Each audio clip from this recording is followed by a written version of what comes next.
Well, for those of you that know me personally, this next personal vlog will give stories about why, but here's personal vlog number 20.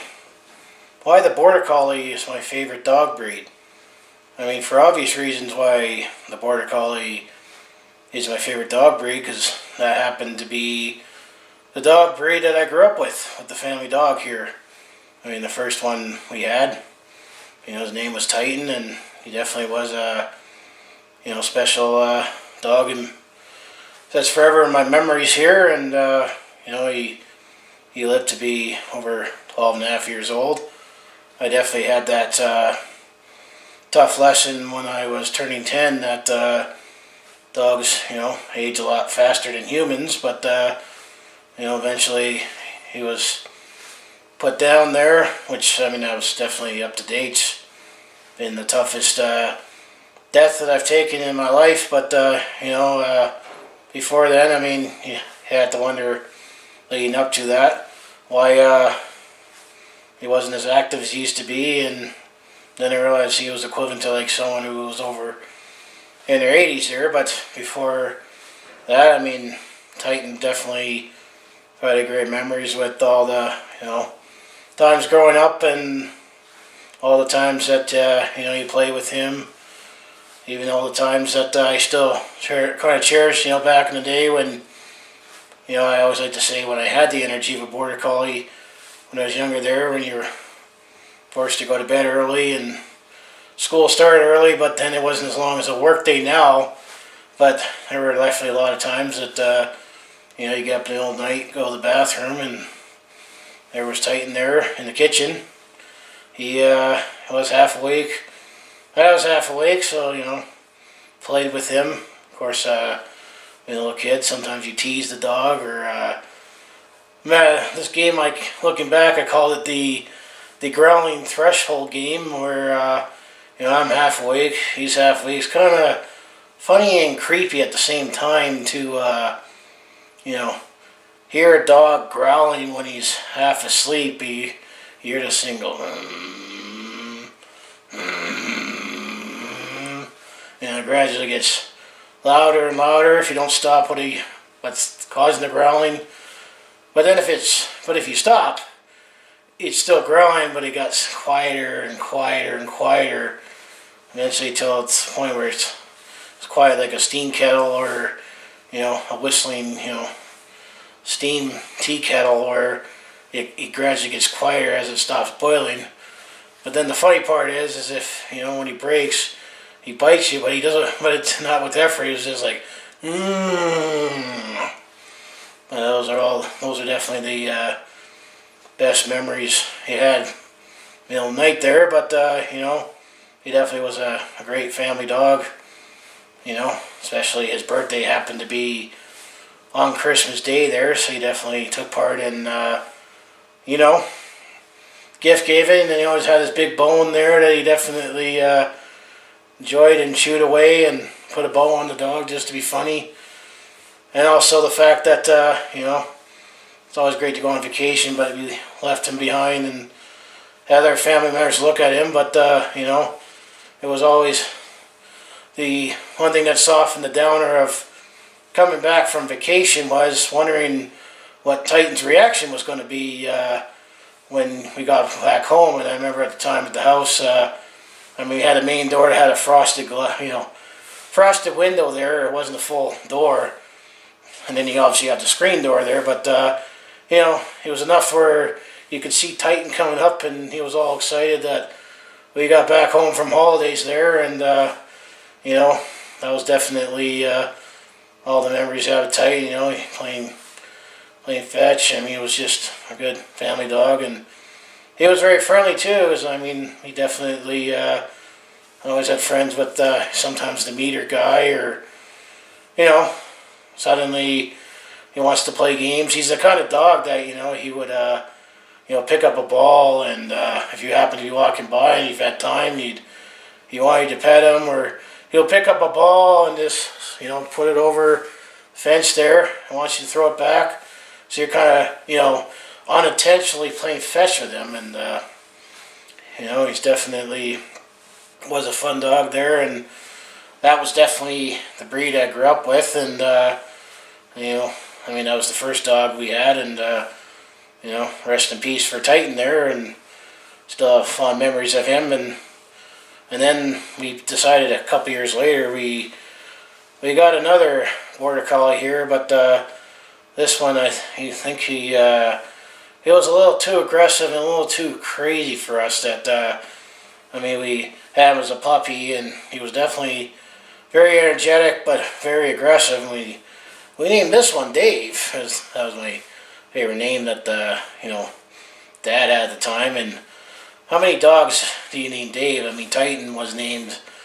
I heard it was because it was inspired by the biggest moon of Titan, which is Saturn is Titan, and you know, some even believe now that we know more about Titan that it may potentially be terraformed or maybe, you know, sustain life, because there was liquid, some frozen liquid found on that moon, but we're talking about millions of years of civilization to last that long and have the technology go out there. But getting back to Dave there, I mean, I still have some memories of Dave there, but he was definitely a very aggressive dog there. But coming back to, you know, dog being so happy to see you when you get back from vacation there, but I always had a kick out of how he reacted when you first see him first thing in the morning, and how his tail starts wagging. But you know, he definitely had his moments where it's like, I'm a puppy, you know, look at me, I'm a puppy, and then the next moment he's curled up and muzzle, and it's like, you almost have to sound the alarm that he's on his rampage there. But getting back to seeing how dogs are so happy there, that's when I looked on this platform on YouTube to see if anyone recorded reactions of what their dog reacts when you first see him in the morning, or back from holidays, and eventually led to reuniting with soldiers, where, you know, soldiers being gone for months, and I was like, well, I gotta see that. And you know, I actually watched those videos not for the heartwarming moment, but just for the entertainment of the dog. And I mean, you know, they definitely have emotions and feelings in that, just like people. But you know, sometimes how the dogs behave, it's hilarious. And then, you know, sometimes the soldier is actually more sad than the dog is, like when they reunite. But you know, I mean, growing up with a border collie, and the breed's always close to my heart here, to the point that you know, even up to now, that if I, you know, see a border collie at the street or wherever, I actually have to stop and take a moment and put my hand on her and say, hey, border collie. God bless border collies. I mean, it's always more than just another breed to me. I mean, I don't know if that, you know, feel free to comment that if, you know, if you had a particular dog breed that you grew up with, that when you see that same dog breed on the street there, I mean, does it tug at you a little more than any other dogs? I mean, you see dogs all day, but when it's a border collie, it's more than me just seeing another dog here. And out of curiosity, I mean, border collies come in many, you know, different colors and shapes and that, but the ones that I grew up with, well, Titan was the classic black and white dog. Well, you had a little brown on the muzzle area there, and then Dave was the classic black and white. Both had their ears the side of the head there, but you know, some border collies, they have their ears up here. But you know, I mean, that's always the thing. I mean, every time I see one on the street, I mean, I have to stop for a moment there, and it's even better when if it's friendly and you want to pet it. And even there, you also got Tor in there. That there was one border collie in the block there where he used to grow up that you know, I nicknamed it disgruntled border collie, that for some reason it didn't like me that much, and man, must have been related to Dave somehow. But yeah, it was, you wonder how it freaking growls at you and barks at you, and it wasn't a playful barking. But well, I think that dog is long down there, at least in my point of view, because we were talking about well over 15 years ago about that border collie. But and then near the office where I work, I mean, I went down the street the one way, for one reason, and there was this border collie up on the fence there, and I was I was almost flabbergasted, like almost too nervous, like a kid, you know, pointing out that, you know, he's too nervous to say hi to his favorite, you know, sports athlete or famous celebrity there. But, you know, I do the wrist, you know, the wrist thing up to the muzzle there, and, you know, the dog was actually nice enough. I was petting it. It was up on the fence for some reason, probably waiting for something or sense something, but it was nice enough to pet on it. Didn't mention that away, but I knew I had to walk down that way and say hi to that dog every time I see it. And, you know, it stares me at the fence, but of course it sucks when people move and that dog's not there anymore. But, you know, Border Collies, you know, they're also the smartest breed, because they're always picked out as the smartest breed there. And if you look on YouTube here, I mean, I know there was a Border Collie named Chaser, and he got featured in a Nova show, but, you know, search for that on YouTube. And, you know, this particular Border Collie, its trait, and it's known for knowing well over 1,000 words. And how that professor taught that Border Collie to remember all these words is he had literally 1,000 toys, and he each gave them a unique name. And he said that he remembers them all. And you know, they had a segment on YouTube where the guy took a sample of 10 toys and basically trained to say Chaser, find toy name, and all the time he found that toy. He was so funny about it. And then they tested him. It took a couple attempts, but they came up with a new toy and say find this toy, and it was a new name. But eventually Chaser figured out that you know, maybe this is the toy they picked out, and eventually picked it out. And, you know, the reaction was you know, speechless. But, you know, the other thing, you see Border Collies are always great at competition. And actually, going back to Dave here, that we eventually gave away to some guy who was at the edge of the city there, who had a agility farm, also actually had another Border Collie that, you know, a few times you've seen him. That Border Collie was friendly. What was unique about that Border Collie is it didn't have that white sash down the face there. But, you know, I think I remember as a female, it was actually friendly. But, I mean, the guy definitely took his lumps first with Dave, where he held him down there, and he took his lumps like Dave wanted to piece him. But eventually he said, man, this is the fastest Border Collie I've ever seen in my life. Like, he was almost visioning that he was going to, you know, get rich with this Border Collie. But he said, damn, I can't use him in competition because he wouldn't get along with other dogs there. And then once we gave him away, and then he wanted to go away for a long weekend there. And eventually we had to, it was only one weekend, so maybe the babysitter got used to him. But, of course, Dave was that one dog that couldn't get along with that babysitter that the agility guy had. And babysitter said, I don't know, babysitter, this dog is here. And, you know, we babysat him, and I know I remember I got clawed by him too, like it was a werewolf. But I mean, still, Border Collie is always going to be my favorite dog breed, and it's always will be close to my heart here. And, you know, it's always awesome to see one, and it's always great to see him in dog shows or, you know, the Stampede.